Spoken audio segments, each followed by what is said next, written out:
Welcome to the Coptimizer Podcast, a platform dedicated to uncuffing your true potential in public safety. We're here to provide you with valuable tips and insights that will help you optimize your life and career. I'm retired Chief Patrick Flannelly, and I'm honored to be your guide and coach on this journey. Here, I'll share the latest insights and strategies to help you survive and thrive in the demanding world of public safety. Our noble duty is to protect and serve. We embody the role of peacemakers in our communities. However, this profession's immense physical and mental demands come with a price.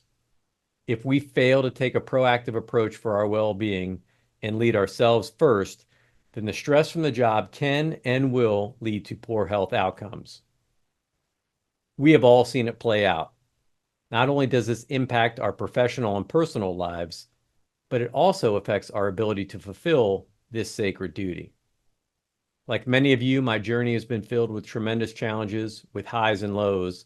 However, through creativity, experience, and a positive attitude, I successfully managed over 30 years in law enforcement, emerging healthy and happy. Now, I am driven to share what I've learned to show you that the path is not all doom and gloom. There is hope and a profound purpose in serving your community, and I'm here to show you that it does not have to come at the cost of your health and well-being. Join us as we explore cutting-edge research, interview top experts, and share inspiring stories of transformation. Whether on duty or off, it's time to optimize your potential and live your best life. Get ready to be inspired, informed, and empowered. This is the Coptimizer Podcast.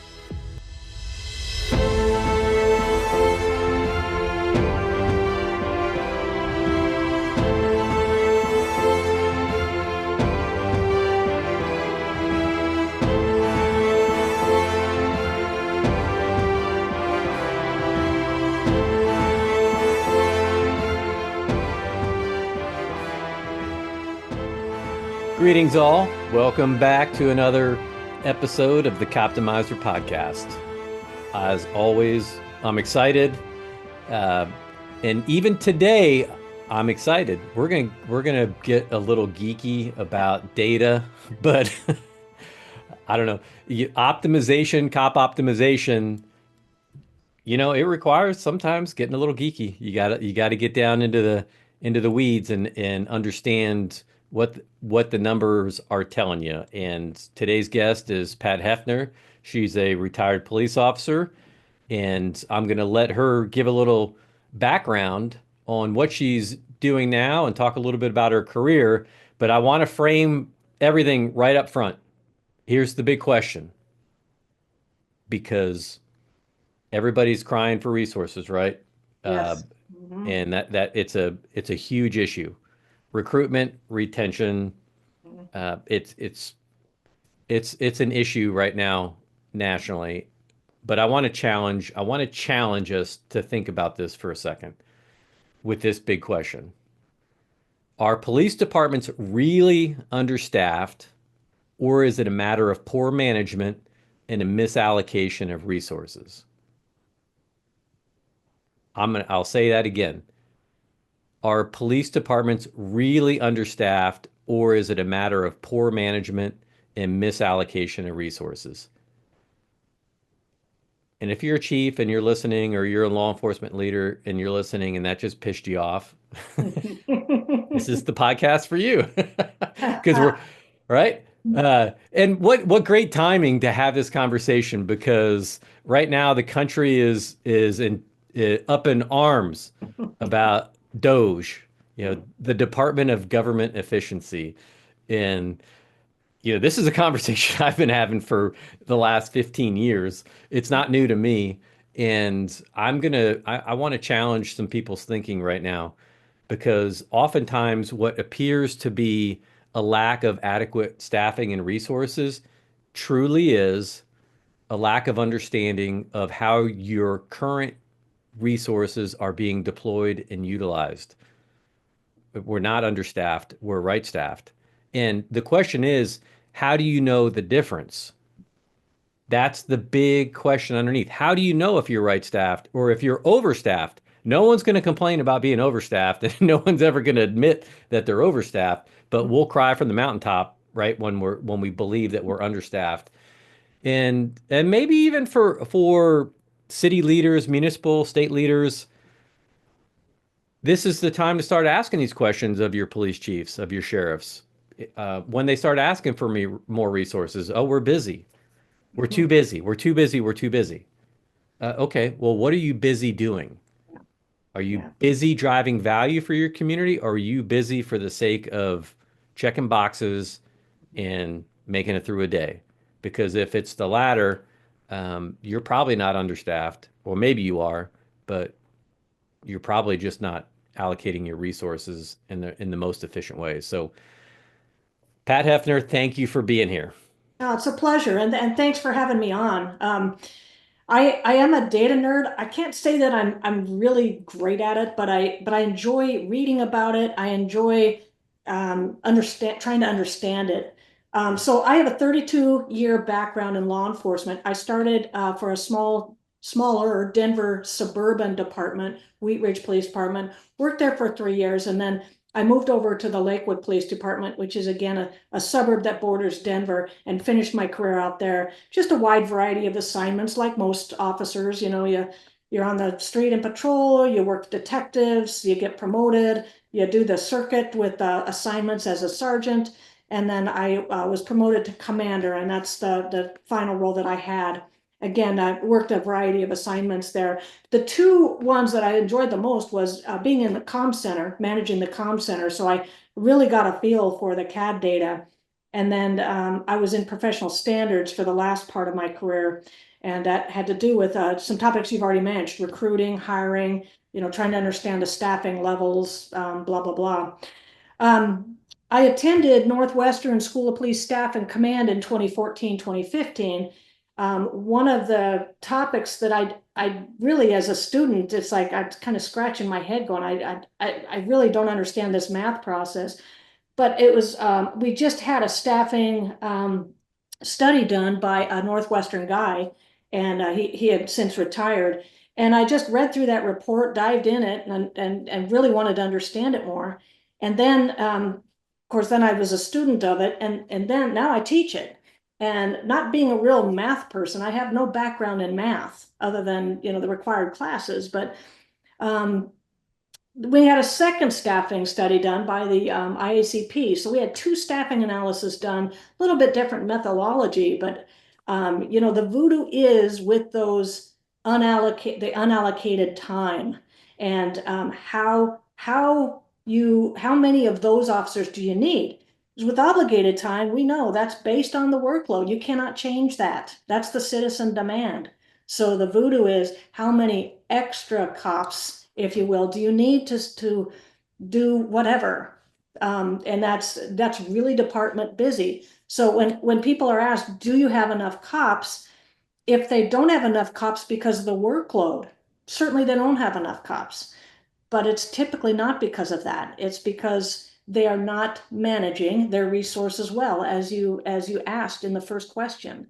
So what is it that we want those officers doing? That's the question. And I don't, Great. yeah, I Yeah. don't know that departments are doing. I don't even know if they can answer that question. So Well, and if they can't, and if you're listening to this and they can't, you should be sending Pat Heffner a note on LinkedIn. Send me a note too. I'm happy to discuss it.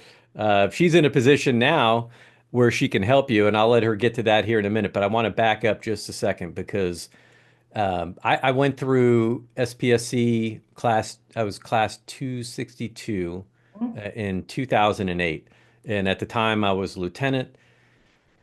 Um, but before I went to staff and command, I was assigned to travel to Roanoke, Virginia for a training program with another lieutenant about staffing, about police staffing. And it turned out that was the same instructor that was teaching at Northwestern, who's traveling around and teaching.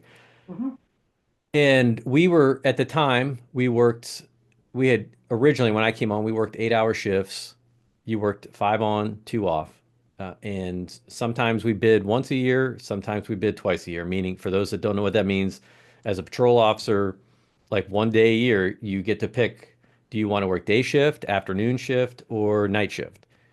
And people call those things different, but just for simplicity purpose, that's what I'm going to call it. And we had a new chief came in 96. Um, and one of the things that a lot of officers wanted was 10-hour shifts. So we went to 10-hour shifts and we didn't make it very long. Turns out we didn't have adequate staffing to run a 10-hour shift. And without doing an allocation study before we made the shift, we found out the hard way. Yeah. And there were still people, until the day I retired, there weren't a whole lot of guys left with me at that point, but some of us that had gone through that process, everyone loved the 10-hour shifts. But fast forward, we have a new chief in in the mid 2000s. He's an Army officer as well as a police chief. So he wants to reorganize the agency. We're looking at efficiency. We're also looking at, even back then, we recognized that it was, our numbers were on the decline in terms of number of applicants, things like that. So how do we staff the agency in a way that's going to be most beneficial for the officers in their working time and their off time, and then also maximally effective deployment for the agency so we can accomplish the mission. 12-hour shifts, a lot of people demanded them. So that's why I wound up in that class in Virginia. And like you said, it is a lot of math. There's some pretty complex algorithms that involve the staffing. But here's ultimately what we're getting at. Well, we're going to talk a lot about this, but I'm curious to hear you say it because I have my own thoughts. But when agencies do actually conduct an allocation study, what are the three main questions that they're trying to answer? Well, Put you on the spot. what's that? I'll put you on the spot. All Now, right, it could be, I'm sure it's going to be different everywhere you go, but sure. a general theme, and then I'll share what my thought is after you share yours. So from the chief's perspective or sheriff's perspective, they want to know if they have enough. It's really about patrol staffing because that's the foundation of your numbers for department wide. So if you don't have a good foundation in patrol, the rest of your staffing is probably going to be screwed up.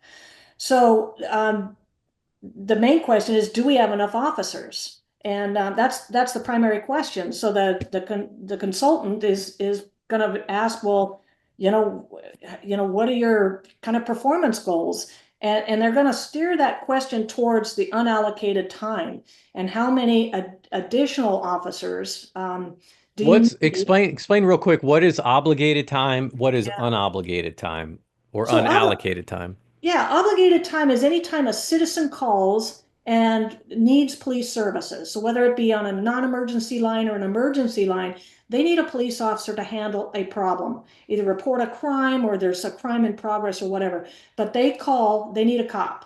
So that is obligated time.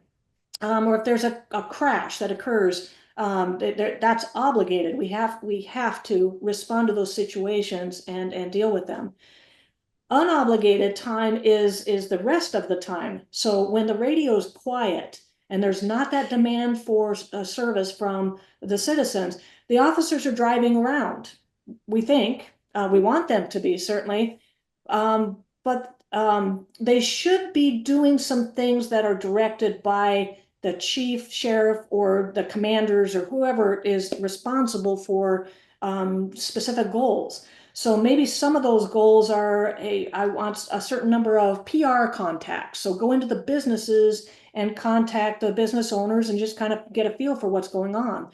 That could be one targeted action that we want our officers to take.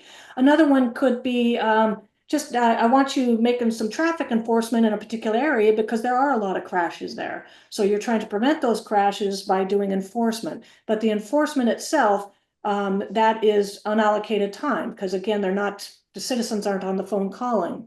There's just a ton of examples of what unallocated time could be. It could be just driving through neighborhoods because the citizens want to see cops in their neighborhood because maybe there's been a burglary and they're alarmed by that, and they should be. So if the officers are driving around, it could deter that crime.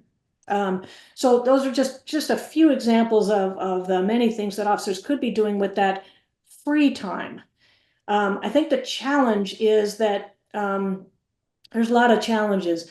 In 2020, of course, COVID hit, and we have a lot of officers that grew up in their police careers. They just started during those years, and they were never trained to do proactive work.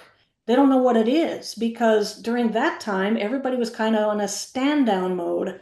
And so now they don't even know what proactive work is unless they're specifically told and trained to do that. That might be a separate conversation, Oh but yeah, let's come back to that. So, yeah. so understanding, and this is, and even when a chief or a sheriff is doing this, they may not understand, or maybe they're not familiar. I would assume most are familiar with the term obligated and unobligated. Many might not be, but now you are. So the question, do we have enough staffing? And staffing so there's some underlying questions there, and that's again why you have to do these studies to understand, do we have sufficient staff to meet what our priorities for our agency are? And there's a couple of things that I'm gonna see if I can get this out of you on your own, or you probably, yeah, I don't know. Hmm. So again, what are chiefs and sheriffs trying to figure out? What are some of the big questions that they're trying to figure out, outside of like just do we have enough people? Yeah, and you, because I've not been in that chief's position, the big picture understanding. I might not get the questions that you're thinking of. Yeah, but you're training us, though. Yes, I was trying anyway. So, yeah, so do they have enough staffing? That's the main question. And some of the side questions might be, well, what do we do with these officers on unobligated time, And that's really a chief's call to develop some strategies. A consultant probably is not going to provide that information, but they might ask some questions regarding what goals do you have, and might be able to steer them in terms of doing this calculation with the unallocated officers. But really, the chiefs and sheriffs probably already have strategies in place. They may not be effective strategies. Um, Well, I'm sorry to interrupt, but maybe this is a better way to ask the question. What does a citizen expect when they call 911? Oh, they want a cop. They want a cop now. They don't want to wait. And so if there's calls stacked in the queue because the officers are very busy at that time, citizens can get very frustrated by that What's because the what's the national average for the expected response time to a 911 call? wow, that's a great question. I'm not sure. I'm sure there is a national average, but it just varies greatly from city to city. The bigger cities, their response times could be 12 minutes to a 911 crime in progress call. And that's a huge response time. Whereas in a smaller agency that doesn't have a lot of that activity going on, the response time could be less than a minute. So, what do the citizens expect? I think it just depends on what they're willing to tolerate. So if the response times become too great on a too regular basis, they're going to get upset about it, and they're going to bring their concerns to the city councils, town councils, county commissioners, even state legislatures for the state patrols, and they're going to say, enough, this is crazy. We're waiting too long for these calls. And I think every city at one point has a time in the day when there are no cops available. And that could happen anywhere USA. And those are the anomalies. But on a regular day-to-day basis, if a citizen calls and said, I need a cop now, there should be a reasonable response time. And, again, I don't know the national average, and I apologize for not knowing that. But Well, I don't know that there is a national average, so maybe that was a bit of a trick question. I should say, like what we aimed at, what we thought was a reasonable, and this was at the time when we were conducting these studies, and I'm sure this has changed dramatically, was we felt like if someone were to call, if they had a priority call, agencies call these different, right? Like priority one might be a 911 call. Just because someone calls 911 doesn't necessarily mean that a police officer needs to stop what they're doing and get Right. there, right? So that's Exactly. again the role of a dispatcher. But the idea was really 4 to 7 minutes. Do you Mhm. have adequate staffing that even in your busy times, can you get an officer to a priority one call like that within 4 to 7 minutes? Yeah. And if you can Yeah. do that, you're probably doing pretty well. So, that's if you think about that right now, you can almost start to see like the cascading X's, ones and O's or ones and zeros on the board, like when you're trying to do the math Yeah. for this, it can start to get very complicated very quick. So Right. now, because there's another human element in there, it's the patrol officer side of things. What's the one thing cops complain about the most at the patrol level? Well, Well, um, well, there's a lot, but yeah, right, there's a lot. That's a long list.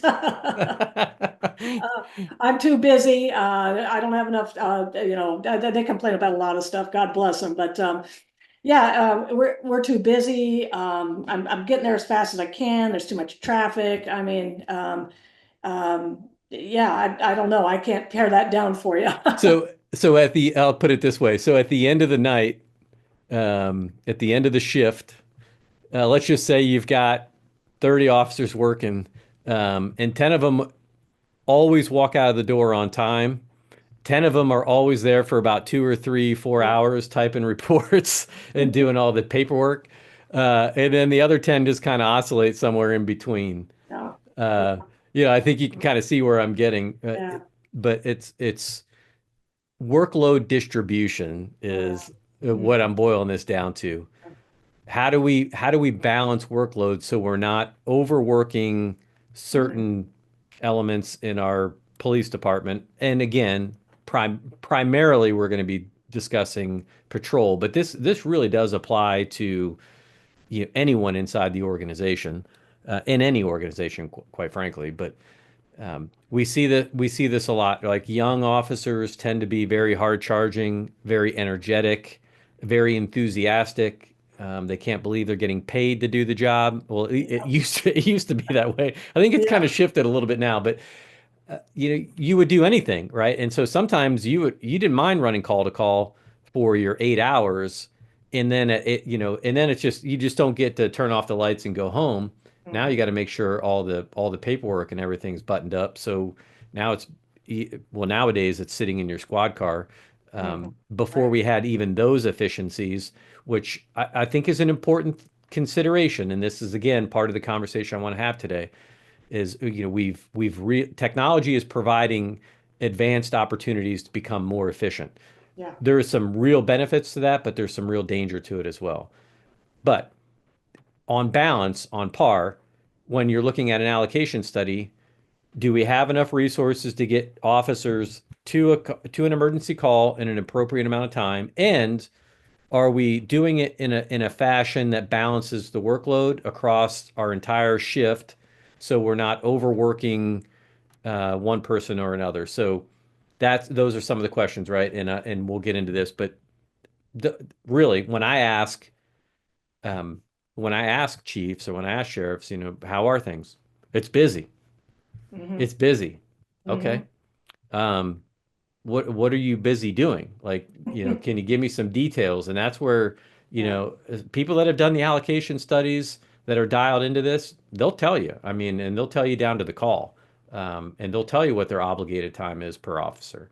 Right. Um, and so I would I'm not I'm not trying to give chiefs and sheriffs more work here, but if you're a city manager or someone that's listening to this, these are questions you should have for your commanders and your command staff for your police department and your fire department, quite frankly, is what are you doing with your time? Explain, just and I need you to show it to me. Yeah. Not tell me. I need the data to support it. And again, this is not all about, quantitative data. It's a big part of what we're doing. Yeah. Qualitative management is really important, but that's only part of the equation. So as you can see, I get a little geeked out about this, and I'm I'm curious. like those are, from my perspective as a chief, those are kind of some of the things that always pop front and center in my mind. That's kind of where I was going with those questions. But you probably have a different perspective, or and definitely a more well-rounded perspective, because you teach this all across the country, I and do. you're coming up, you're getting the questions all the time. So I'm really interested in hearing like what the mindset is around the country when it comes to why are we doing these allocation studies. Yeah, when I start teaching a class in the resource allocation, the first question I ask is, do you have enough officers? And they all laugh, and they're like, "Oh, you got to be kidding! Of course we don't." And but I've never dug into it as to, why don't you have enough officers? I asked the follow-up question, well, because we're going call to call to call, but are they? And chances are they're really not. They might be going through these spurts where they're going to call, but it's not 24/7. And so it's always about the downtime. So during that downtime, are they busy? Like you asked, and what are they busy doing? That's the follow-up question I really haven't dived into. I ask about their performance goals, and they can rattle off some, but they're not really measurable. So, how do you know if they're being effective doing whatever it is they're busy doing? And we don't measure that. And so you could say, yeah, my officers are great at business contacts. They make, we track those. They've had 15% more this month than they did last month. Okay, that's fantastic. But what's it doing for the citizens? Is it having an impact on crime and disorder? Probably not, because I don't know if they're tying that measurement in. And that's what I've really been thinking about since our first conversation is just that value. Certainly it's good for officers to get out in the community, meet the business partners, do whatever it is they do, but we really don't know what they're doing. And a lot of times they're not making good use of their time again because they don't even know what they're supposed to be doing because they're not being directed to do it. And as these generations come up, they do need to be told what to do. And it's just the nature of generational differences. There are some that, of course, are great and eager and they just get it.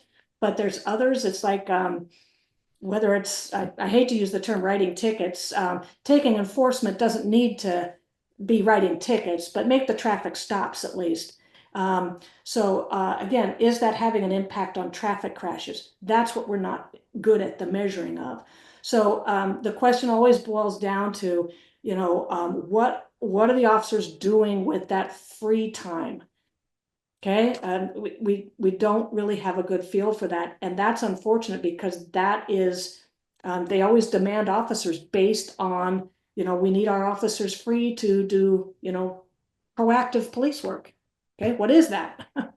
So I'm gonna tell you a little story, and this will provide some context as to why I probably started to geek out. And in hindsight, this is why why I got, you know, I got the rose. That's what we used to call it from my predecessor as chief. He called them roses, right? Like, yeah, if he came in and gave you a task, usually wasn't an ask. It Yeah, was right. it was like, hey, I got something for you to do. Mhm. Um, but one of the roses I got was to go to that school. But here's why. So um, I'm not going to mention any names, but in my agency, we at the time we were an OSSI customer. That was our CAD and RMS system, and we had this CAD administrator tool on the back end where you could start looking into the data. You could create your own tables, build your own spreadsheets, and I got into. I was as a sergeant, a young sergeant. I was assigned to the afternoon shift, which generally was scheduled from 4 to midnight, which usually meant that I was working like 4 to 3 in the morning, But one of my coworkers and we were the sergeants on the shift, and we got into this conversation. Like he was more old school. I was more like, like it happens in every generation. Like if you're a sergeant and you've been there for 5 years and you get a new sergeant that comes on, that's that's 5 years behind you on the, on the time schedule in the police department. They're just going to have different ideas and different priorities, different motivations. Um, and again, that's what comes back to what you said. If there's not an underlying or there's not a cultural expectation and specific directives from leadership about what we want you to do with your time, then it's self-directed. Then you're going to Mhm. do whatever the hell you want to do with your time. Right. So anyway, we had a young officer on our shift that was, I mean, he's to the I worked with a couple of guys that were just phenomenal cops. Like, and I'm sure everybody does. Like Yeah. people think that chiefs like think they were always the best cops. Nope, not even close. Like there were guys that could run circles around me.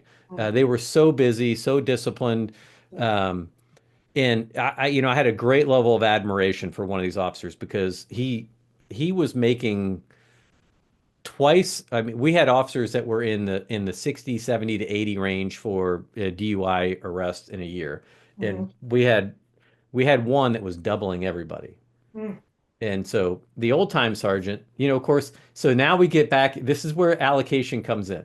Because the other thing I didn't add into that was we have workload. Do we have enough people? What's the workload distribution? How fast can we get to priority calls? So what these allocation formulas generally do, right? In order to balance the workload, your city, let's just say you have a 9 by 9 square mile city. Like Mhm. it's just not going to be divided up into three equally, geographic area or nine geographical areas that are all measured the same in size because one area of your city could be extremely busy Exactly. and two-thirds of your city could have very few calls for service. Those people still want to see cops in those areas. So, that's part of the balance, right? I need to balance the workload by putting more people in the dense calls for service area, less people in those geographic areas. But there's you run the risk of increased response times. Correct. Yeah. So Exactly. anyway, we get into these conversations about district integrity, right? Mhm. Take care of your beat. Like, Mhm. don't make somebody else come in and handle calls in your beat. Then you're known as a slacker. Right. You're not carrying your weight, Right. and you'll get this, kind of a reputation as whatever, a prima donna. There's all kind. It just depends on what you do at that time. Here's like everybody knows. Like when you're working the street, everybody knows who's doing the work and who's not. And if you're one of those guys that thinks you're doing the work, but there's a part of you that knows that you're not doing the work, trust me, you're not fooling anybody. Right. Everybody knows That's because right. That's a good point. everybody sees the same screen that you do. Yeah. So anyway, but at the command level, it was a fascinating conversation. And he's like, who's covering his beat while he's out doing all these DUIs? And it was just like, well, what does it matter? Like, what's one of our Mhm. high priorities, right? Right. If you Mhm. arrest a drunk driver, intoxicated driver, you're saving lives. We know that. It's just like That's right. if you write tickets in high traffic areas where there's a lot of speeding or reckless driving, crashes go down. How do Yeah. we know that? DDAX, other studies, they That's they right. show us that type of enforcement. Right. So this is Mhm. kind of where we're going. At, so I'm like, okay, you know, I've got to have a better understanding because we used to use these paper worksheets, and maybe you guys did too, right? And for listeners, I'm curious when you're working, like you get dispatched to a call. It's not like back in the day.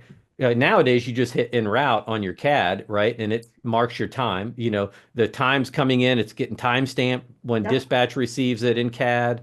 It's Yep. the getting time dispatched, time acknowledged, time en route, time Yep. on scene. So like these are all data points that can be measured now. Absolutely. It was a lot harder when you're on stamp cards and just you were doing approximations, but this was early generation CAD, very cool tool. And I was like, okay, well, I've got a question to answer. So I got into the CAD administrator tool and Hmm. I grabbed all my officers and I just literally started, I spent like hours in the office just tracking like number of calls that they were dispatched to, number of calls they responded as a secondary officer, number of citations they wrote, number of arrests that they made. And I just built this spreadsheet. And So it took me a couple weeks after, after I kind of figure out how to use the tool, and then I get the spreadsheet built, and now I go back to my coworker, um, and we get into one of our, regular arguments. And I'll wrap this up here, but in the end, I was able to measure by in a quantitative way. Not This is not qualitative data. This doesn't say how well they did on these calls. It just showed me who was doing what, who's making traffic stops, who's not, who's pulling, you know, who's pulling doors on businesses, and who's making arrest. And so when I looked at this one officer in particular, I took out, he not only did he lead on DUI arrests, I removed all of those from his stats, and he still led his shift on arrest. Wow. Hmm. So I was like, so now I can't wait. So I go back and I show him the data. And, you know, it led it, that's probably in the 2006, 5 time frame. I'd have to go back and actually, I saved some of my original spreadsheets that I built, so I have to go back and look at them. But Yeah. um, anyway, there was the big question. It's like, holy shit. So that's what I started seeing on those spreadsheets. Hmm. And what else do you think I saw? A lack of data, maybe? Well, yeah, I mean, so the more Great. questions yeah, it's just like technology now, right? The more data and technology can do for us, the more we ask of it, the Hmm. more unanswered questions we have. So again, you have to take all of this with a grain of salt, and you have to apply some common sense metrics to what you're truly measuring. But in the end, there were some things that really stood out to me, glaringly, and is that we had this is why I call it the rule of thirds in the patrol division, right? It's not just a photography, uh, and I was telling you before Yeah, the we went on, framing, right? yeah. Like Mhm. I have Right. a, a penchant for photography. In one of anyone that's taken a photography class knows the rule of thirds when you're framing things. But in the policing rule of thirds, right, is 1/3 of your force is doing 2/3 of your work, Yeah. and 1/3 of your force is doing probably less than 10% of your work. And then Yeah. you got those others in between, others that can oscillate in back and forth in between those groups depending on maybe what's going on. But it's Right. pretty consistent. So that's what I noticed. I was like, holy shit, like we got some guys that aren't doing anything. That's right. Hmm. And so they're getting paid the same. Hmm. They generally have a lot higher seniority, so they're Hmm. picking. So so what's the next question, right? When you start doing allocation studies. Ah, interesting. Hmm. Interesting that this officer always picks this district. Right. Of Why? course. Yes. Well, because he's smart. He's been around the block a few times. He knows, like it, and look, before everyone gets all, bent out of shape on me here, I get it, right? I do think there you can only sustain Right. so much for so long. And Yeah. people do need reprieve. You do need breaks. You do Yeah. need, and this comes back to obligated versus unobligated time. You need Absolutely. free patrol time. Mhm. You need a percentage of your day. And let's just say if we well, let me ask you a question with that, and we'll lead into this because now I've kind of set the stage for everybody about, okay, well, what can data teach us, and maybe why are these allocations important? What do you think um, would be an ideal ratio of obligated versus unobligated time? And generally, what are we shooting for? Well, and that's a good question. I think certainly 30% of the time being unobligated, I think is very reasonable. IACP has a 30, 30, 30, 10. So 30 obligated, 30 unobligated, 30% admin time, which you could argue, well, that's kind of obligated. Yeah, Um, I was going to ask that question, so I'm glad you brought that up. yeah, and then that's 10% kind of its flex. But anywhere between 30 and 40%, 40% of of free time might be a little excessive, but I think 30% is a reasonable amount of unobligated time. But again, it's to do what? And that is where we need to have discussions with chiefs and sheriffs. What do you want them doing with that free time? And sometimes, like you said, sometimes people just need a break, and they might need to just go, talk over the hood of a patrol car with their beat partner and just, debrief the call, whatever, or just talk about family and just kind of take a minute to decompress. That's fine, but that shouldn't be, 30% of their time. They need to be out doing directed patrols. Again, trying to again, meet those targeted goals that the chief or sheriff has set. And but again, 30% is reasonable. So one of the interesting conversations that that I got into frequently about this, um, and I'm going to tie in performance metrics here. Most agencies now do some type of individual performance observation report. They call them different things. We used Right. to, DORs for recruits, but everyone else gets, performance evaluations. We did ours biannually. Mhm. Um, and there was always arguments about, should it be a 5-point scale, a 7-point scale, a 10-point scale, a 20? Yeah, like people would Right. get into these nuanced arguments about that. But in the end, all those things are kind of like performance evaluations can be very subjective. If you're not trained well, if you don't understand like that, the evaluations are designed for that, for that. There's a reason why it's called performance, right? Because we want to improve performance. That's what they're there for. It's to give an officer feedback. So as an officer, when I used to go in and get my performance evaluations, and it's the same around the country, I've talked to people from all over, right? You go in, you sit down with your sergeant, because it's the day that the performance evaluations are due, so he's calling everybody in. You Yeah. sit down, he slides a piece of paper across the desk. You look at your number. Ours were on a 20-point scale. You knew the range where everybody else was. Everybody knew what everyone else was, and you looked at that number and you thought, well, I either agree or disagree. Reading it really didn't matter Mhm. because it was like it's all about the number.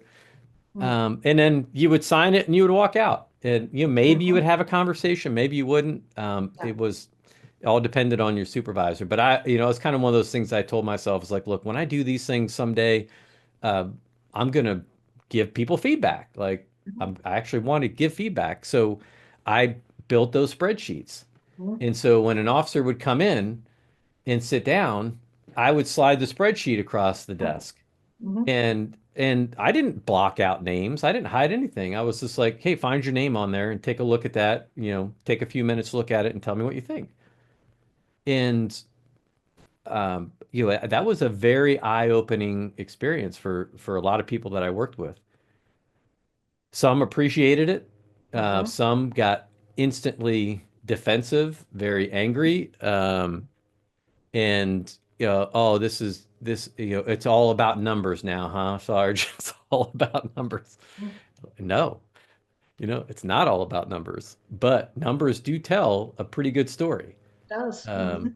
and so it's one thing that I want you, but this is mostly for you. I want you to be aware of, do you realize that you handled, 40 calls for service, over a 30-day period or this 30-day period, or, maybe it's 400 calls over the last 6 months when the average on your shift was 750.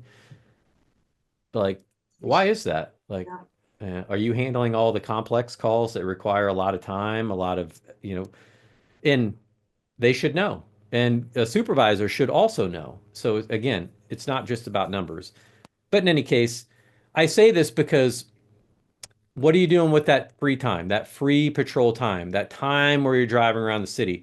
If you were to give people direction about what you want them to do, a lot of officers will take that, they like, well, why are you micromanaging me? Exactly. Yep. Hmm. Exactly. So when you're teaching this class, do you get some of that feedback? Do you get questions about like what's the difference between management and micromanagement? Yeah, I've talked about different examples that I'm aware of, and in my own personal example, you told that story about that officer. It was frustrating working in my department sometimes because we had the data, but nobody was there to mine the data. And so we couldn't give the same feedback to our officers. At one point we had it, we have the numbers, we can show our officers those numbers. And then another point, that data link was broken, so we couldn't access the data. So I know I'm kind of going backwards a little bit with the No, this conversation, is great. but in terms of providing feedback to those officers in my department, and there's probably many like my old department where we didn't even have the measurement data to provide them if we wanted to. And so I don't, the performance evaluations were very fluffy and very subjective and very qualitative, but nothing was quantitative in there because we didn't have the data. We didn't have access to the data. The data was always there, um, but and getting back to the discussions about those conversations with other agencies, unless they have a strategy in place, and the officers buy into that strategy, certainly there's going to be pushback. A neighboring department, they had a system where they would tell the officers kind of where they needed to go, and it was based on kind of call volume, what was happening at the time. So it was kind of real-time data. And if there was somebody missing from their beat because of call load, then this thing would tell them where they needed to go, this program. And I don't know if it was, I think it was a third-party software added onto their CAD. But it'd tell these officers where they needed to be based on where the officers were in the field. And they hated it. They absolutely hated it. It's like you said, I don't need some computer telling me where to go. And I can manage my own beat. I know what's going on and I know where people are. I have awareness. But the data was showing that this system was really working, but the officers said, don't tell me what to do. And so much that the chief said, no, we're not doing this anymore, even Yeah. though it was effective. And yeah, officers do not like to have their discretionary, that time that they have to kind of manage their activity through the day. They don't want to be told what to do. Unless there's, this culture in their agency that says we have directed patrols and here's what you're going to be doing for the day. But they still have a little bit of leeway to decide, okay, I know I have to do this, but I can decide when I'm going to do it. And then if you have somebody telling them, well, you're going to do it now, they don't like that. We're going to get that pushback from them. Yeah. And I would boil that down to two words: needs versus want. Yeah. Like Yeah. like Mhm. and it's an interesting question. And I really hope people are paying attention to this because that what you just said right there is at the core of what we're talking about. Are you really understaffed? Mhm. Because you might not be. Exactly. You might be, but you might not be.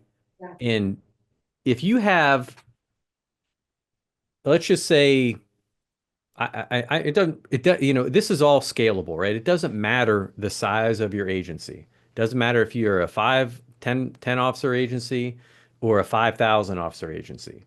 Everything is relative to scale.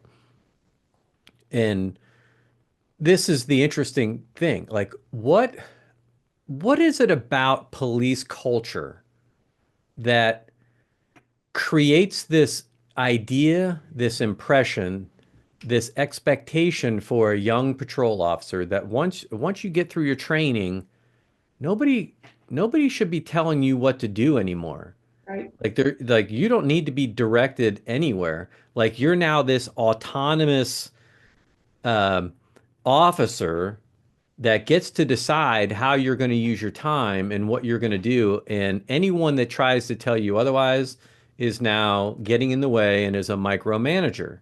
Right. Mhm. Like, so what that is, and I know exactly which agency you're talking about because I looked at that technology and we got it. We're going to talk about Heimdall Mhm. and Davista Technologies. That's another rose that I got inside the organization based on this work Mhm. and a group that was doing some research at Purdue University as part of a Department of Homeland Security Center of Excellence. They were a computer scientist there was tasked to work on this project of, data visualization. And that was something that I had already been working on, but I was doing it old school style. I'm not a computer scientist, but I was trying to find y- uh, a better way to communicate and visualize what this process was that we were working on inside the organization, for the benefit of not just the officers in the department, but the community, because we're all hired to do a job, and that job is provide public safety. And sure, a good street cop who's busy, that's out there getting after it, that's paying attention, is going to be the person that you should go to ask them what's going on out here. What's the feel on the street? Like, what are the trends that we're seeing? The ones that are paying attention, the ones that are doing the work, will tell you. They'll know. They'll see the trends coming. Um, a good supervisor, a good sergeant, and a good lieutenant are tapping into that, and they're also asking those questions and they're paying attention. A good captain is dialed in. They see these trends, and a good administration understands that uh, time is money, and that there is a value equation for every decision that you make. For everything that you say yes to, you're saying no to something else. And so if we go back to that, let's just call if you use the 30 30 30 10, well, let's go 60 30 10, because we're talking obligated versus unobligated time. Because I do think report writing is part of the obligation. Well, if you're on a domestic, and it's a particularly nasty domestic call, right? Those are some of the more time-consuming things that we do as a patrol officer. DUI arrests, they tend to be very time-consuming. Yes. So, some of those things you have to build a weighted scale in there for, what they're doing with that time. So people that have, they may have less activity, but the activity that they're engaged in is driving a higher return value. And let me put this in a simple way that will illustrate my point. Um, if your agency has a mandate for number of traffic contacts, well, the first question you have to ask is why? Why do you have to mandate a number of traffic contacts? And but I went through this. I'm not to. I'm going to try to stay on track here. But okay, you have to make 12. There's I have know of no. I mean, I can't say that in my career I ever worked with anybody or had any other agencies that worked around us that had mandates for number of citations written. Yeah, Like, I you got agree. to write X number of tickets. Yeah, you have to write X number of contacts. And Mhm. somebody might talk to you if you make 100 traffic contacts and you write zero tickets, Mhm. let's have a conversation about how effective that is, right? Right. Why do we write tickets?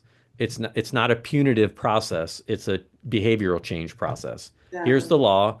The law is in place to protect people from people that drive recklessly or run through red lights or drive too fast. Sure, sometimes people have, life circumstances that get in the way, and you cut them a break. Use officer discretion. But if you use officer discretion to never write tickets, then people soon realize that, well, it'll be an inconvenience to get stopped, but at least I'm not getting a ticket. Exactly. So you have an officer that spends time in an area in a high traffic area where we get a lot of traffic complaints, a lot of crashes, that's making contacts there, versus the officer that knows man, that's effort, that's time. So, like, I'm going to make my contacts, but I'm going to go to this street on the outskirts of the city. Maybe it's been recently incorporated or it's close by, and there's very low traffic, and there's an area where the speed limit goes from 50 down to 35 and then back up to 50. And I'm going to sit right there, and Gosh, yeah. I'm going to shoot fish in a barrel and stop people all day. And Mhm. like, I'm going to get my contacts. And, Yeah. what is that?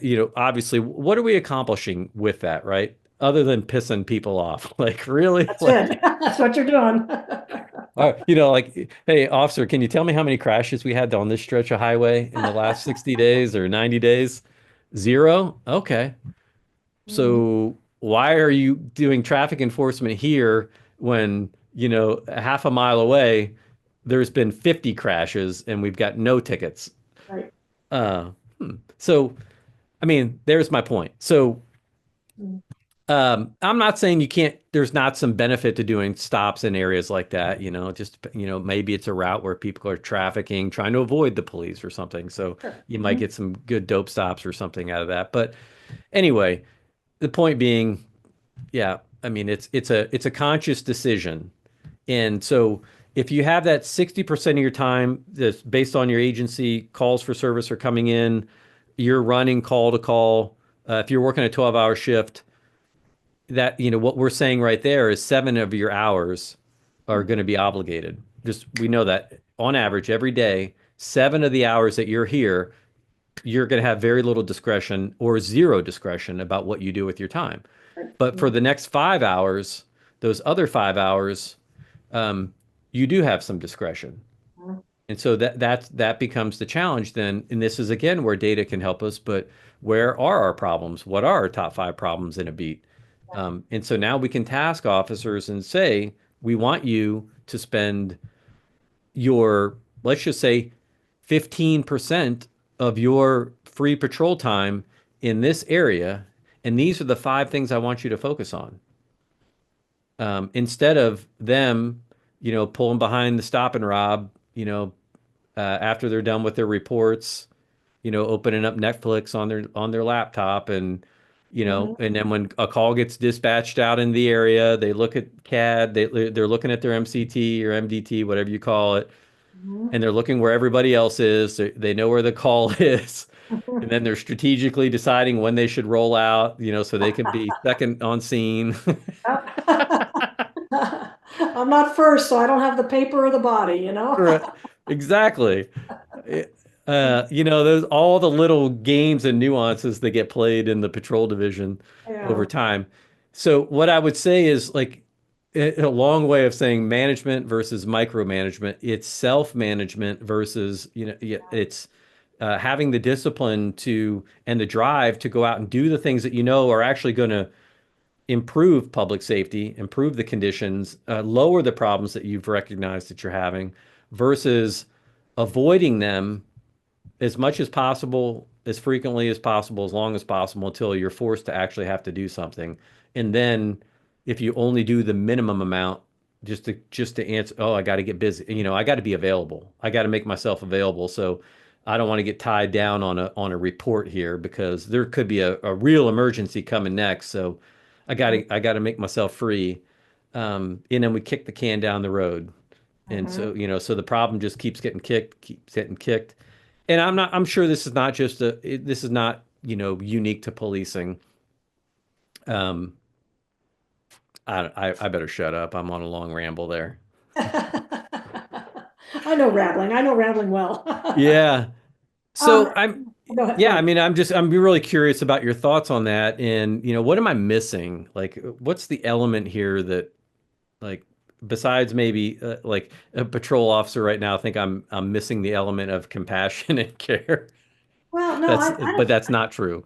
I think you just nailed it. This is the life in the world of a patrol officer. They want to linger and be available for the big one, right? But while they're lingering, what are they doing? And are they just driving up and down the busy thoroughfare, hoping they spot something obvious, and then can be productive, if you will, productive in the minds of the boss and maybe the community as well by making a traffic stop that leads to a warrant arrest. And hey, you got a bad guy off the street. That's great. Um, but I do think, yeah, I think there is this factor where they just want to stay available. And that's a good point that you brought up. And um, so by trying to be available for the next big call that could or may not come out, they are not being effective. And we can try to direct them to do a certain thing. And I like the concept of, okay, I'm not going to tell you when to do it, but I want you to go into a particular area. Give me an hour a day in this particular area because of crime and traffic problems. And I don't care if you write a ticket or not, but do some enforcement, and that means making traffic stops. And while you're on the traffic stop, dig a little bit. Don't just get the license and scratch out a ticket or give them a warning or whatever, but do some digging. And you might find out that there's criminal activity taking place because they're in that area of high crime. But if we get so much pushback, we can't get them to do that 1 hour a day at their discretion. I think the agency has a bigger problem. They have a culture problem, and they just that takes a long time to shake up that culture. And we were guilty of that in our organization, where just even that 1 hour a day, that's all I'm asking in a particular area. Yeah, just got pushback from the sergeants and pushback from the officers, and pick your battles in your world. Are you willing to fight the battle? We should be, because we want to be effective.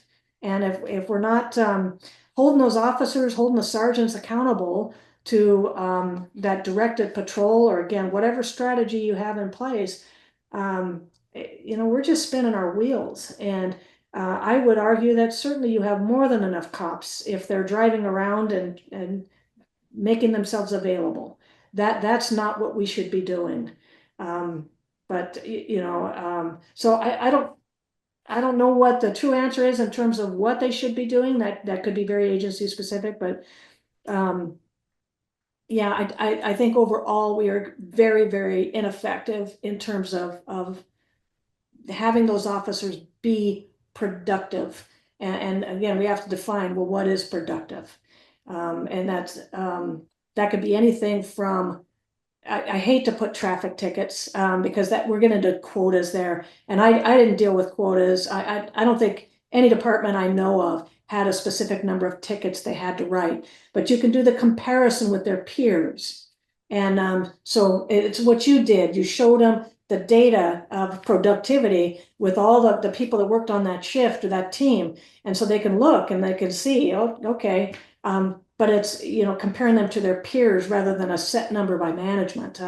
So I don't want to get into that quota game, but yeah, it's frustrating. I don't know of any department that is really good at managing or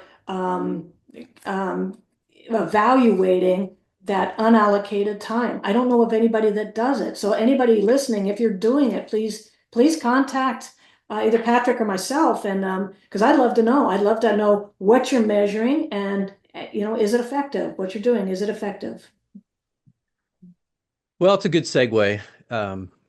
And I would say that I thought we did it pretty well. It took 10 years of work to Yeah. get to the point where I felt like we were doing it pretty well. But but even then, a lot of room for improvement. And this is the intersection of where this is kind of cool, because this is where right now we're in this convergence of all this amazing technology.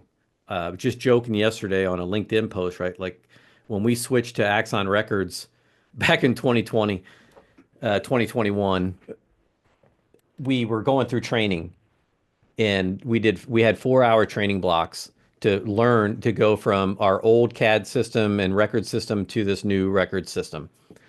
And the change in technology, the user interface, right? The UX engineers that work on these products now are so far advanced compared to we were 20 years ago. Young guys that were sitting in that training uh, didn't even need to be there. Mhm. That's how intuitive the software has become. That's good. Mhm. So you could figure it out. It's like most applications on your iPhone. You don't like they design them that way. If you can't figure it out within a couple seconds, the engineers and the companies know you're going to turn it off. You're going to delete the app. You're going to move on to the next thing. And so that's where we are.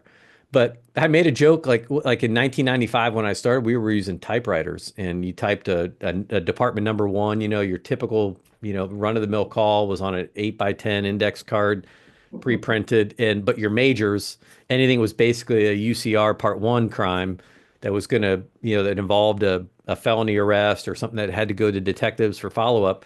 Well, you had to do the quote major form, which Mhm. was 5 sheet interleaved carbon paper. Oh yeah, I remember those days. And a little bottle of whiteout. So yeah, you just brought it up, and so I asked the question. I got thinking about it. I'm looking around the room. A lot of young officers, a lot of turnover.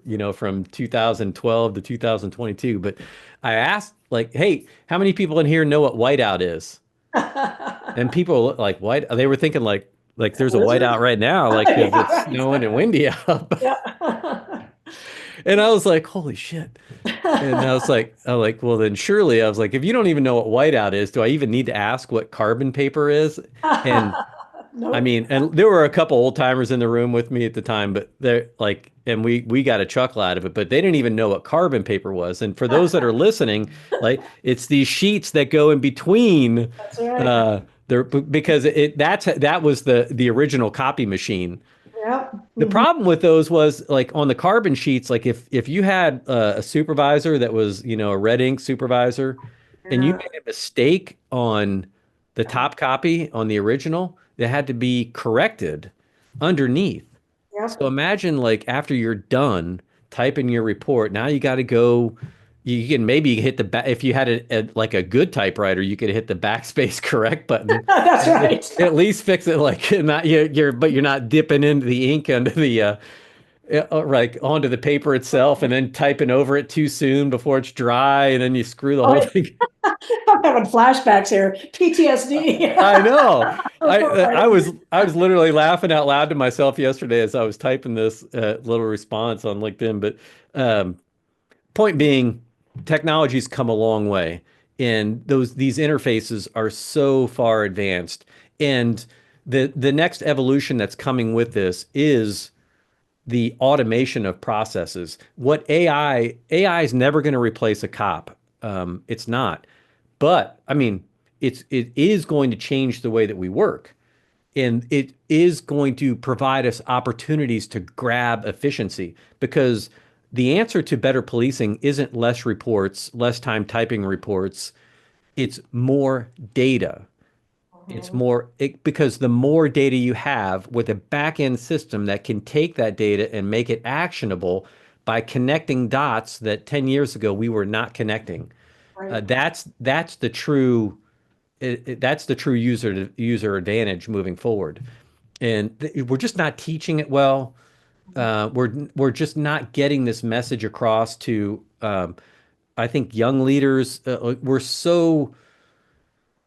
We're in this shields up phase. Like our shields are up. Like you don't understand policing. We're overworked. We're stressed out. We're beat down. You know, Underappreciated. Yeah. underappreciated. All those things are true, but what like in any problem, right? The answer is never stagnation. The answer is never, well, I'm just not going to do anything because that like anything in life, if you just choose not to do anything, I would say not anything, but most things, the problem just gets worse. It doesn't go away. And so it's just you got to lean into these times.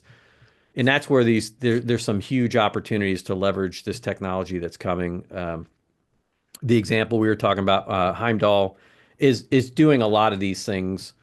It's a predictive and a prescriptive analytics program, not the like the predpol type. It's a little bit different. I think some of the concepts are probably relatable, but it's really just grabbing data, understanding what's trending in your data, making those connections for you, and doing it in a way that brings it to your attention and lets you as a police leader or as a supervisor, or even a good aggressive proactive officer, like what are the problems that we're having, and so now I can evaluate these things that are trending inside of my data and make calculated decisions about what I'm going to address and what I'm not. Like I can make value-based decisions, and the idea being we've always had this old adage, right? That it used to be that 20% of the population drove 80% of your work, but Right. we really, I mean, in truth to that, it's probably 2% of the population is driving about 90 to 95% of your work. And Absolutely. and I think, well, I predict with a high degree of confidence that within the next couple of years, we're going to be able to tell you what that number is. Mhm. Um, because there's some exciting things coming. So like in this AI era, like you better get on board. Absolutely. Oh, 100%. Absolutely. Yeah. Uh, yeah, you will. I mean, we have these conversations all the time, right? Like if we stayed the same, right, we'd still be looking at the courthouse to see the candle lit on the top of the courthouse to realize I got to ride my horse down there and find out who's down there, needing some police service, and then I'm going to ride out, right? Right. Um, if we didn't evolve and we didn't change, we'd be riding horses. We'd still be in driving 75, Fords or whatever. You know, change is constant, it's persistent, it never goes away. And from an allocation perspective, and from this discussion perspective, um, what what do you think are the biggest challenges and maybe the opportunities uh, that you see coming with this? And even like, let's just put it in perspective of you teaching this class. Um, what do what do you think's going to change, or I don't know, what's your crystal ball telling you? Well, honestly, I think AI is going to put people like me out of business, and it should because I teach a manual process for these calculations, and yeah, it's based on data, and I can give you a spreadsheet with all the formulas in it, but there's already some software out there that calculates your staffing needs based on all that CAD data. It does it automatically. The challenge is who can afford it. And I think that's one of the challenges is as this technology gets developed and AI just starts taking over, which it should. But the departments get into this mindset of, okay, here's the latest and greatest thing. They invest all this money in it, and then it turns out not to be what the agency thought it was going to be. So they just wasted a bunch of time and money, and then they got to find the next product that's going to be the latest and greatest thing. So AI can do some incredible things for us, and will it put people like me, eventually out of business? Yeah, and that's fine. It should be a simplified process because it is truly based on data. So AI can do this. Um, but again, the overall concept of AI and the challenges that we have. First, it's just again affordability. Second, it's compatibility with department goals and strategy and existing software systems. Are they going to talk to each other or not? And just the cost of integrating the systems. It's just a lot to manage. For my old department, I think, and this is probably true with a lot of agencies, we have so much data that we just don't know how to manage that data and what do we need from it that is going to help us be more effective. And you can have some good crime analysts out there that's doing some great work and trying to manage through that data. But if your analysts aren't, if they're solely focused on intelligence, which is very important, so who are the bad guys and how do we get these bad guys versus overall data, which we did not have. Our analysts did not focus on patrol crime data. So it was frustrating as a patrol commander. I wanted that data. What's happening? When's it happening? Where's it happening? So I can direct my people to those areas. And we just didn't have it. The nice thing about the technology that's coming out is you have dashboards now. With the CAD dashboards, you can punch a few buttons and know exactly what's occurring, where it's occurring, and when it's occurring. And so the officers themselves can direct themselves to those areas if they're disciplined. And how do we instill that discipline? You're going to have that bell curve that you mentioned. So some of your officers are going to be very disciplined. Some of them are just going to flounder until they're told what to do. So those are what I see as the major challenges. Just really cost is the main factor. And then, of course, you get a new late and greatest product. You've got to ensure that there is adequate training. Our younger officers are very, very good with technology. Older officers, they're going to need to sit in that 4 hour class. They're going to need to be there the whole time and maybe a remedial class or additional class.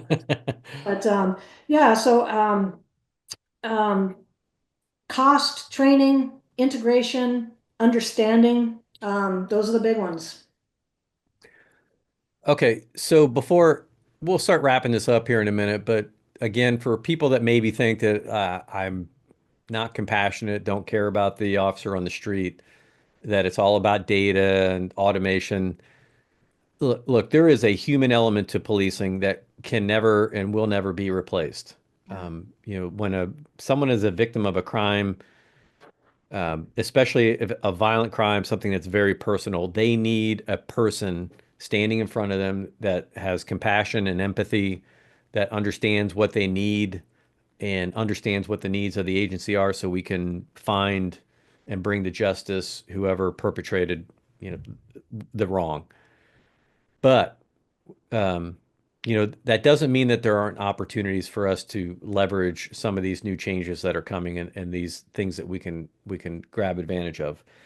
The danger is like if you have, and I suppose this is probably the argument like that you're getting the pushback from like Doge and what's happening right now. People are getting laid off. You're seeing all this like there's a big disruption going on.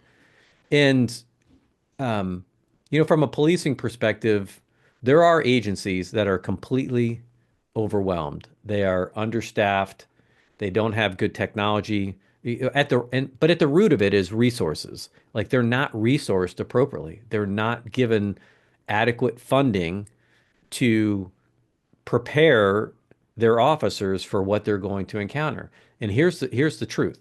If you run if you run an officer at 80 to 90% obligated time, um, you can expect them to be gone in 3 to 5 years. You bet. So Yeah. um, that's just a fact. And here's why. Because no human being can put up with that amount of suffering for that long. And what I mean by that is every call that you're on, right? There is an emotional impact that you have. It's negativity. People aren't calling us when they're happy and excited, right? They're having a moment. Either they were a victim of a crime, maybe, and maybe they're a victim of their own circumstances. Maybe they're a victim of somebody else's circumstances, but that is the wear and tear. That's the emotional and mental toll that policing can take. So, and we know this, the data is very clear on this. We need to have these times throughout, not just, on our rest and recovery days, but time built into our actual day where we can decompress. So when people see two squad cars sitting on, behind a building or whatever, side by side having a conversation, they may say like, oh, they're lazy. Like, and I used to have this conversation with people in my citizens academies all the time. Hey, what do you like? What's the first thought when you see, that squad car sitting behind the building? Oh yeah, lazy cop, not wanting to do work. Mhm. And I'm like, yeah, could be. It might be. But you know what it might also be is the cop that just ran, 5 calls in a row for 2 hours straight, and now he's trying to hide out so he can get caught up on his paperwork, Yeah. so he can go home on time Yeah. because his kid's got a basketball game or he's got court the next day or whatever. And so those are those are the things that as leaders inside of agencies, this is why you have to know what your obligated and your unobligated time is. I mean, you have to know how your resources are being utilized. You've got to know where the stressors are. And that's, I've talked with a few people inside NYPD, like that's what they're experiencing is mandatory overtime. Look, I don't work there. I can only just kind of base these things off of what people tell me, and what their experiences are. So, that is a problem. That's a downstream effect of defund the police. You take $2 billion away from your budget, it's going to have an impact. And guess what? The impact might not be where you expect it to be. But when you're at all-time critical staffing lows, and now you're forcing people to work overtime, there is there is a cost to that, and not just a human cost, but a financial toll because we Mhm. know if you it takes a good, like my agency we anticipated $150,000 spend on the first year. That's to get an officer to a base level of performance. Base. Mhm. Like they still require, it's going to be another 3 to 5 years before they're out really functioning, highly independent, in need of, low supervision. No, it's going to be high supervision and still a steep learning curve. And hopefully they understand that that's through the whole career. Like you never stop learning. But if you lose an officer because they're burning out in 3 years and they don't see like, holy shit, I'm not doing this for 20 years. Like I'll go stack groceries before I go put myself through this kind of suffering for the next 20 years. Yeah. Um, and so yes, get that number to 50-50. Honestly, I think to me, that's the sweet spot Yeah. is 50-50. You could even go 40-60, 40% obligated, 60% unobligated. Absolutely. Yeah. But the trick in that too is like the more value per officer you drive per day, the more likely you are to free up time. Hmm. And that's hard to get people to understand. Yeah. Like you like and here's a simple way to put it, right? If you have 10 tasks to do per day, but you're in the habit of only doing five, at some point, within a month, you're going to have 100 extra tasks that you need to do. And so you're either going to quit or you're going to say, I don't have enough, whatever. Yeah. Um, that's kind of, that's again, another bit of a ramble, but it's all important. I'm, uh, I'm excited. I'm hopeful for the future. What I didn't ask questions. Like what didn't I ask you that I should have?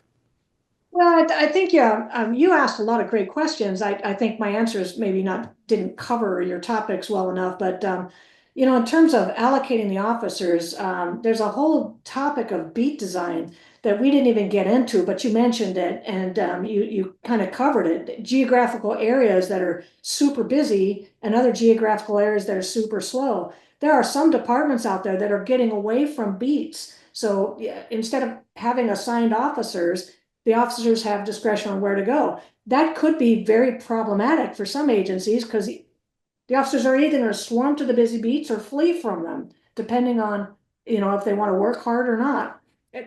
And you talked about the work ethic of some officers. But beat design is a whole nother topic. But again, it's based on workload. And if you have a poor design, you're going to have some officers that are doing all the work and other officers not doing any. That's an allocation problem. You could change that with a good beat design. So again, that's a topic for another day. And then schedule effectiveness is another topic that it's a whole different topic. But if you have a poor schedule, that either officers are, working these long shifts with few days off, and they're already coming in fatigued, and then we add a heavy obligated time on top of that. Yeah, we're going to fry these people. They're not going to want to do anything outside of their obligated time, and they're going to leave the agency, which is a huge problem. We do have a recruiting and retention problem right now.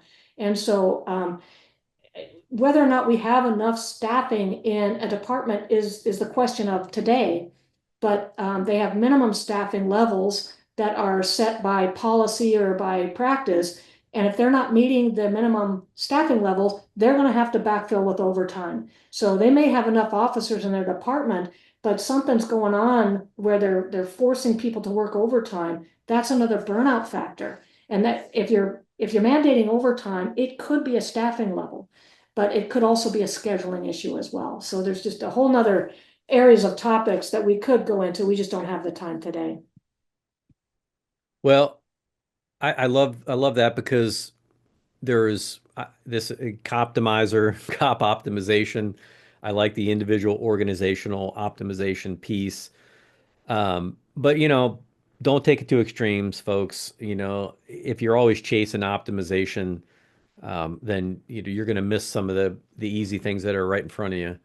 I'll say this, like I'm still amazed in 2025 that there are still people, organizational leaders that are working schedules that require people to flip their sleep like Oh, every 2 weeks. oh my gosh, it's I, terrible I doing so it. last year I present I teach at different conferences. I teach wellness classes and sleep sleep disruption is one of the things that's killing cops, right? Yeah. We know it's a carcinogenic. Shift work has always been problematic. The reality is shift work is always going to be a part of policing. It will be. Someone has to work the night shift. Now, there's some pretty good data out there about the best ways that you can do that where you're mitigating the damage and the disruption to individual lives while you do that. Mhm. But I think it's to this point it's getting criminally negligent. Um, I like agree. it's certainly maybe not criminally, maybe that's a stretch, but certainly civilly negligent. If you are a leader, like here's one schedule that an officer pulled me aside during the breaks and said, "Yeah." He's like, "I still work a shift where I worked 2 weeks on day shift, and then I go 2 weeks on night shift. And I go 2 weeks on day shift, 2 weeks on night shift." He does that year round, and he's That is been doing it. crazy. That is Yeah. crazy. Well, Yeah. and it's so I teach this class, it's insulin resistance in the first responder. So we do labs, we look at people, it's a comprehensive peek underneath the curtain. But when you look at people and they're insulin resistant, their LPIR scores through the roof, their HbA1c levels are elevated, all kinds of metabolic dysfunction. That's the first question I always ask is, well, how are you sleeping? Well, if you're changing, like it takes 2 weeks for your circadian rhythms to reset to from one night of disrupted sleep. Yeah. So to do that to somebody, I like, man, I don't even know how that's possible. Yeah. So if you're one Cruel. of those leaders, like, Hmm. man, Hmm. get with the times, I agree. and Yeah. and so, and I'll ask you the question, but what do you think the main reason is why leaders won't make those kind of changes? Well, I think sometimes they get too much pushback from the officers. The officers don't know anything different, and they're used to working the schedule. Their lives are based on that schedule, so there might be pushback from a union if they have that. But and then the other flip side is, well, just change the nature of change itself. We fear change. We don't like change, and so we avoid it. Um, Outside that, I think with regards to schedules, departments are so siloed, they don't know of all the other schedule possibilities that are out there. I grew up in a 410 agency. We worked 4 days, 10-hour shift, 3 days off. It was beautiful. But for some departments, they don't have the staffing level to implement it. It requires more staffing to have a 10-hour shift than it does an 8 or a 12, just because the 24-hour days in the 24 hours in a day. So they don't even know what's out there. But they don't change it because they're not being asked to change it. If they do want to change it, they might get that pushback. Yeah, and some of it is sadly it's just tradition. Well, I suffered through it and I made it, so should you. That's right. And if you're a type of person that thinks that way, ask yourself this question: why do cops die young? Why is our lifespan 18 to 24 years below the national average? Why are why is cardiovascular disease killing us at an 18 times the rate of anything else? I mean, yeah, I mean it's like no, if you've got that kind of mindset, it's time to move on. Step out of that position, let somebody else do it. And sometimes I think it's just people just trying to protect themselves. And you're right, there is pushback. And my predecessor who made that change, I've talked about this briefly before, but he made that change to go from eights to 12s because we couldn't sustain tens. It just wasn't going to work. We needed, I think, an additional 25 bodies to be able to make tens work. And that's Right. an agency with, we're now at like 150 patrol officers. So think about that. Like that's, you need another probably on average, right? 15 to 25% more manpower to be able to do that. And the resistance might be is, well, there are people that have worked for the 15, 20 years to get seniority. They're just now at their career at a point where they get those weekends off. Yeah. And now you're going to Yeah. take that away from them. Now you're going to make them work every other weekend when they did their time and pay their dues. There's no easy answer there. And guess what? That's the challenge of leadership too, is like sometimes you got to make the hard decision, Absolutely. but you also have to always keep in mind like what's the and it's not necessarily always what's best for the officer. It's what's best for the community and how are we going to provide the level of service that we need to provide to them. The community in turn needs to invest and provide the resources so you're not compromising individuals just to get what you want. And thankfully, I think most agencies are very well supported in America. From I a agree with that. Mhm. well, the caveat being is right up until it comes time to write the checks. Like, hey, we back the blue. Uh, and that's I probably need to trademark that because I've written it several times. I've been writing it for years, but everyone backs the blue until it's time to write the check. Um, but if we're going to make that kind of statement and we're going to make that kind of claim, then we also need to be in a position and be accountable to our communities and to our organizations about what we're doing with our time. Absolutely. So Yeah. the days of these, I don't care if you've been on the agency for 15 years. Like you don't get to not run calls. Yeah. Like you don't get to run a third of the call volume just because the guys that you're working with have only been on for 3 years. Mhm. No, that's not, you get paid to do a job. So you go do your job, you drive your value, you take care of yourself. Yeah, and you expect the agency to provide the resources to help you with those things. And that comes from the community. So Yeah. anyway, soapbox, I'm gonna step off the soapbox. We're going on like an hour and at least an hour and a half, I think. Pretty And we're good. we're barely just scratching the surface. There's so Oh many yeah. other things. I had a 10 based outline for all my questions, and I think I got to two of them. Oh, that's awesome. Yeah, shut up, Pat. Yep. Um, so what are you reading right now? What's a book that you're reading? This And it is doesn't a have to be great book, recommended by a fantastic guy. It's called The Performance Stat Potential. Excellent read. I'm about halfway done, and it's really about results, using stats to get results.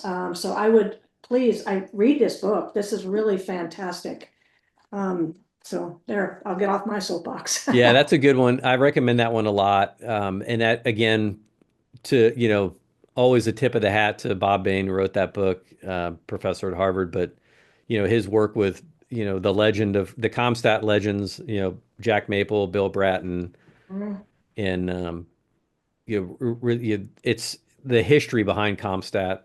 And yeah, it's a great book for law enforcement leaders to read because it's and we run into these problems a lot, right? We try to make cookie cutter solutions to everything. Like we try like just because Comstat worked one way at NYPD doesn't mean like you can implement it the same way yeah. in your agency, right? It's going to be very highly individualistic, but there are rules and principles that apply, and that's where the adaptability, adaptive leaders will recognize that. Mhm. Transformational leaders really, I think, embrace stuff like that. So the couple of buzzwords I'll throw at you. Do you like to read? Do you like to read fiction? I do, yeah. All Uh, right, I need a fiction book. Give me a good oh, fiction novel. I like um, I like action adventure. I like mysteries. I don't think you can go wrong with, yeah, I read some John Grisham, but Michael Connolly will always be my favorite. Any book from Michael Connolly is the best. And I do the audio books now because I'm so on the go, I'm on the go all the time. I can't read a book. I need to listen to it. So it's got the Harry Bosch that was in the TV series. He actually reads the books, so they're wonderful. Oh, does he? That's awesome. I haven't listened to any of his. And it's been a while since I picked up one of his hard copies. I read a lot of his probably 15 years ago. I Oh started yeah, reading some of yeah, his so stuff. many more. Couple spin-offs, with the Harry Bosch characters. I just don't think you can go wrong with them. All right. So your nonfiction, a little performance stat potential, some Michael Connolly for fiction. Um, what what is your recommendation to just in kind of recapping what we were talking about on an allocation from a patrol allocation perspective, uh, you're still teaching for Northwestern School of Police Staff and Command. Yes, correct. And I've actually done a couple of classes just with resource allocation. So the School of Staff and Command is a 10-week leadership school, got a lot of different classes in it. Resource allocation is just one of many. I've done a couple classes for IACP that just teaches the resource allocation. I've done one little workshop for the Missouri State Highway Patrol because they have a different method of calculating staffing for a state agency than for the local agencies. And that was a lot of fun. I really enjoyed working with them. But yeah, the IACP will put on some workshops if there's enough interested. And so we just enjoy doing that as well. So how can people get in touch with you if they want to learn more about allocation studies and whether it's through Northwestern, IACP, or directly through you? Absolutely. So through Northwestern Center for Public Safety, Shelley Campton is the executive director. I can be reached personally at my email, PCHeffner. It's PCHEFFNER @gmail. And feel free to drop an email or contact the center, and Shelley will get in touch with me, via Northwestern. So either way is fine. Okay, and you're on LinkedIn as well, right? I am on LinkedIn. Yep. That is the one social media I will admit to. So I am on Facebook, but that's not how I want people to reach out to me. Yeah, that's a whole nother that'll be a whole nother discussion. Yes. Uh, yeah, even LinkedIn, I try to get on there a couple times a day. I've learned a ton. I've just like you, I like through one of my LinkedIn connections, he attended, he was in staff and command. I got into this conversation with him. He told me about you, and I was like, man, I've been dying to speak with somebody that's doing allocation teaching. And so that's how we got in touch. So cool networking opportunities available if you put yourself out there. Don't be afraid to reach out, ask questions. You can always hit me up on LinkedIn. If you have any questions about some of the things I talked about, I'm happy to share. I don't teach patrol allocation. Um, I do I do like to yeah, I do work with a lot of different companies, technology companies. I've been working with DaVista Technology since 2008, where I was assigned to work with them, and that's been a fun journey, and that's an amazing tool.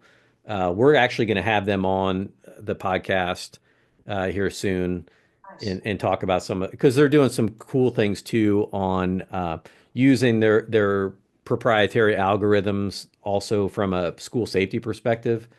From a security perspective on identifying risk. It's really cool stuff. So stay tuned to that in the future as well. Right. All right. Well, if I didn't miss anything, we're at that point where it's time to say goodbye. I appreciate it. I really truly appreciate you spending your valuable time with me, with our audience. I probably talked way too much today. Um, I need to listen more, and I appreciate the wisdom that you dropped on me today. Oh, it was a great dialogue, Patrick, and that's what it's all about. It's talking and listening, and I learned a lot too. So I thank you very much for having me on. I appreciate it. All right, everybody. That's it. Reach out to Pat. I don't know when the next time I'm going to have another Pat on here, so it's Pat and Pat signing off until the next time on the Coptimizer podcast. Two peas on a We'll pod. we'll be 1042. Sorry.